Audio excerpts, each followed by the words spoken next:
Santiago Niño Becerra es un economista que cuando habla no deja indiferente. Catedrático de Estructura Económica del Instituto Químico de Sarriá, dependiente de la Universidad Ramon Llull de Barcelona. Es de los pocos académicos que se atreve a pronosticar qué pasará con la economía española. Sus opiniones no coinciden habitualmente con el discurso de la mayoría de la clase política y de algunos de sus correligionarios del mundo de la economía. Hoy lo hemos invitado a nuestro programa para hablar de una forma amena y divulgativa de la crisis económica actual y sobre todo del elevado número de parados que hay en nuestro país. Profesor Niño Becerra, buenas tardes, bienvenido. ¿Qué tal? Buenas tardes.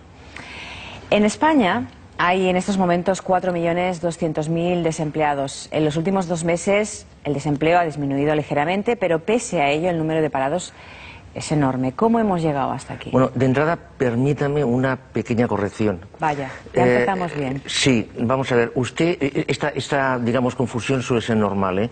Usted ha dado la cifra de 4.200.000 parados, que es correcta, pero esto es el desempleo registrado. El paro total, el paro que registra la encuesta de la población activa es de 4.900.000 parados. ¿Por qué hay esta diferencia? Bueno, pues porque la gente que ha perdido el subsidio ya, porque ya lo ha agotado, no va a registrarse, porque las oficinas, la verdad es que para conseguir empleo no sirven. Bueno, de todas maneras es una exageración. ¿Por qué se ha llegado a esta cifra? A ver, se ha llegado a esta cifra de una forma muy simple, porque el modelo productivo español no es capaz de absorberlos. Tenemos que tener en cuenta de que, por ejemplo, por cada vivienda que se hace o no se hace, se generan o no se generan 2,5 empleos. Si en España se estaban construyendo al año unas 750, 800.000 viviendas, multipliquemos esto por 2,5 y veremos los empleados que ya no están empleados. Con lo cual, claro, de este 4.900.000 parados, hay más de 2 millones que son de la construcción. ¿Y a su juicio es posible corregir esta situación? No. Esto rotundo, ¿no? No. Realmente yo soy consciente que esta respuesta es muy fuerte, pero esto hay que encuadrarlo dentro de otra cosa más amplia, que es la crisis sistémica en la que estamos inmersos. A ver, claro, nosotros estamos analizando una cosa que es España, que es una cosa muy pequeñita. O sea, España es el 8% del PIB europeo, el 2% del PIB mundial. O sea, realmente es una cosa muy pequeñita España. Bien, entonces, esta crisis en la cual estamos inmersos es una crisis que es mundial. Y al ser mundial, España, evidentemente, la está sufriendo. Pero a la vez España está sufriendo su propia crisis, porque como Francia está sufriendo su propia crisis y Estados Unidos está sufriendo su propia crisis. Bien, ¿por qué? Porque esta es una crisis que es sistémica. O sea, es una crisis que afecta a todo el sistema. ¿Por qué? Porque el modelo se ha agotado. ¿Qué quiere decir esto? Vamos otra vez para atrás. Esto quiere decir que el modelo con el que hemos estado funcionando en España es el modelo de hacer pisos, de atender turistas, de los restaurantes de playa, de construir Ibizas, fiestas y corsas. Este modelo de alguna manera ha llegado a su fin, porque es un modelo que estaba funcionando a base de crédito y la capacidad de endeudamiento se ha agotado. Entonces, si no se hacen pisos, si los turistas, aunque vengan más, cada vez gastan menos, si hay una amenaza de deslocalización, de fabricación de automóviles, etcétera, etcétera, y España tiene 47 millones de habitantes, a ver, no va a ser posible absorber a esta población activa, a no ser que vuelvan a hacerse 800.000 viviendas, etcétera, etcétera, etcétera, cosa que no va a pasar, porque hacer 800.000 viviendas es lo que nos ha llevado a esta crisis. Con lo cual, reducir realmente esta cifra de desempleo va a ser muy complicado. Entonces, ¿qué puede hacer una persona que se encuentra en estos momentos en desempleo? ¿Qué le recomendaría a usted? Esto depende si es una persona que tiene una alta cualificación o es una persona que tiene una muy baja cualificación. Si es una persona que tiene una muy alta cualificación, yo lo que le sugeriría, bueno, a los dos, es que evidentemente miren su lista de contactos. Esto es básico. Hay que tener en cuenta, por ejemplo, que en Estados Unidos, que es el país de las oportunidades, el 65% de los empleos buenos se consiguen a base de contactos. Este es un estudio que se ha hecho, vamos, y esto ya te está indicando algo. Bien, una vez ya filtrada esta lista de contactos, la persona de muy alta cualificación, si ve que aquí tiene pocas posibilidades, que piense en marcharse.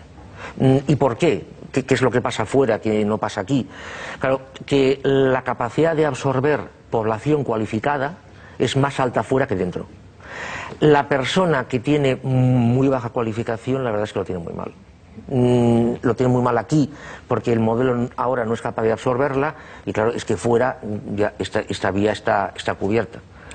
Y para aderezar todo ello, tras largo tiempo de negociaciones, sindicato y patronal no han conseguido llegar a un acuerdo sobre materia laboral, ¿no? La verdad es que sorprende, no sé si es sorprende o no sorprende, pero resulta triste. ¿Eso también se puede extrapolar a otros países de la Unión Europea? A ver, sobre el tema de la reforma laboral, el tema de la negociación colectiva, esta que usted, como muy bien ha dicho, ha fracasado, pero que esto se ha arreglado porque por ley se ha puesto en marcha un tema. Sí, se ha legislado por ley. Es decir, esto se encuadra dentro de una cosa más amplia que es la reforma laboral. Esta reforma laboral, no olvidemos que se puso en marcha, esa era la idea primera, para reducir la tasa de temporalidad, cosa que no se ha conseguido. Esta reforma laboral está orientada a reducir los costes laborales, pura y simplemente. Claro, usted hace una pregunta muy buena. ¿Qué es lo que pasa en otros países? Bueno, a ver, de entrada en otros países la tasa de paro es mucho más baja que en España.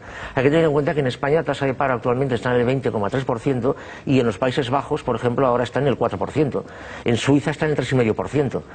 Claro, ¿esto qué te está diciendo? O sea, esto lo que nos está diciendo es que la población activa en aquellos países está mucho más en relación con las necesidades del mercado de trabajo y del mercado productivo que en España. Su pregunta concreta, la negociación colectiva. Claro, en otros países este problema no existe porque el número de parados es mucho más bajo que en España. Es decir, en España, ¿qué es lo que ha acicatado, qué es lo que ha impulsado esta reforma de la negociación colectiva? La idea de que cambiando la negociación colectiva el empleo aumentaría, las empresas demandarían más rato de trabajo, lo cual es falso. Pero bueno, esto es otro tema. Claro, en un país en que la tasa de paro es el 4% o del 5%, este problema no se presenta. Y si ya pensamos en países ricos como son Alemania, que tienen unas bolsas para formar a los trabajadores, para pagar medias jornadas, etcétera, etcétera, claro, el problema de negociación colectiva que hay en Alemania, por ejemplo, no tiene nada que ver con el que hay en España. Por tanto, con esta coyuntura que usted nos retrata, ¿usted cree que se puede reproducir el fenómeno que se produjo en los años 60 de migración española hacia países más fuertes en esos momentos y con mayores oportunidades laborales? En absoluto. A ver, en los años 60, recordemos quién se fue.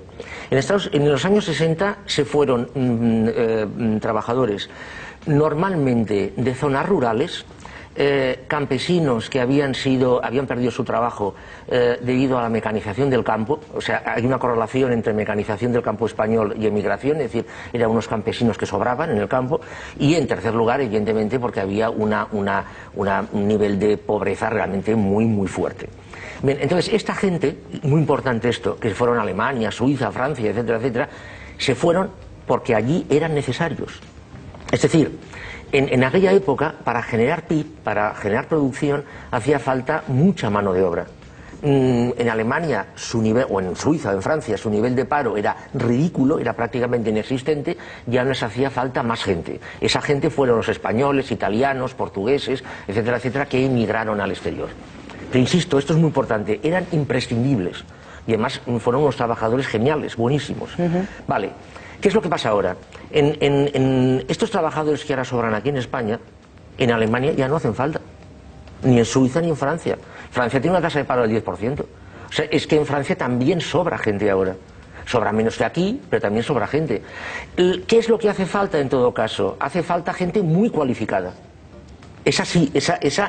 Por eso decía antes que el que tuviera una muy alta cualificación que pensara en irse, porque esta gente sí que tiene posibilidades de encontrar trabajo fuera. ¿Por qué? Porque hace falta gente de muy alta cualificación, pero eso es muy malo. ¿Por qué?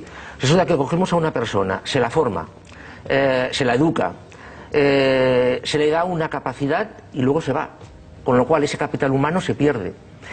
Yo de los casos más pavorosos que conozco a nivel mundial es el caso de Ecuador. Ecuador, el 15% de la población ecuatoriana ha emigrado. Y claro, ¿quiénes se han ido? Se han ido los más sanos, los más fuertes, los más preparados, con lo cual Ecuador, en términos de capital humano, se ha descapitalizado. O sea, la inmigración, por favor, quitemos toda la parte ética de este razonamiento, ¿eh? Es bueno que haya inmigración si se van los menos buenos. porque bueno, algo harán fuera y retornarán luego con unas capacidades, etcétera, etcétera. Claro, si se van los buenos, eso realmente es muy, muy malo. Quiero citarle, Santiago, una referencia de su libro, El Crash de 2010, en el que usted dice: 2011 será un año especialmente duro, de hecho será el peor de todo el periodo de la crisis, lo que augura protestas sociales, tumultos y procesos reivindicativos. Cuando escribió este libro, ¿usted ya visionó lo que está pasando, por ejemplo, ahora con el 15M? A ver, ahora estoy trabajando en un tema, lo que pasa es que esto, en fin, es complicado, y es la comparación de lo que es, la comparación pero cuantitativamente a nivel de integración de PIB de los años 30, finales de los años 20, años 30 con la actualidad. Bien, la comparación es mimética, es casi un reflejo, prácticamente. 1930, que fue el año más duro de la depresión, yo pienso que será muy semejante al 2011. El 2012 también será malo, pero de alguna manera será un poco más de lo mismo. O sea, el 2011 será el año de la caída fuerte, amortiguada por esto, ¿eh? Bien, entonces a ver, en 1930 hubo tumultos, hubo problemas, hubo migraciones. Releamos Las uvas de la ira de Steinbeck. Es decir, es lógico que se produzcan estos problemas. Cuidado, y habrá muchos menos problemas que en 1930 porque ahora hay un algo, aunque se esté desmontando, que es el modelo de protección social, que esto frena. A ver, que el 15M sea un proceso tumultuoso y tal, yo no lo veo así. O sea, yo el 15M, independientemente de lo que ayer pasó en Barcelona, yo creo que es un movimiento que no tiene un programa claramente reivindicativo, con lo cual su lucha, por llamarlo así, es una lucha muy difusa, muy vaga. Pero apelan a problemas concretos, como es el paro entre los jóvenes, sí, las pensiones. Sí, pero poco. Es decir, cuando estas cosas, cuando estas reivindicaciones se mezclan con lo que yo leí en un manifiesto que se presentó como es la derogación de la ley antitabaco, a ver, yo pienso que, o la derogación del proceso de Bolonia, yo pienso que esto pierde sentido. Es decir, que esta es la gran diferencia que yo creo que podía haber con respecto a otros movimientos reivindicativos del pasado. En los años 30 la gente tenía un problema muy concreto. Estaba sumida en la miseria porque tenía un paro monstruoso. Bien, esto hoy en día no es así. ¿Qué reivindicación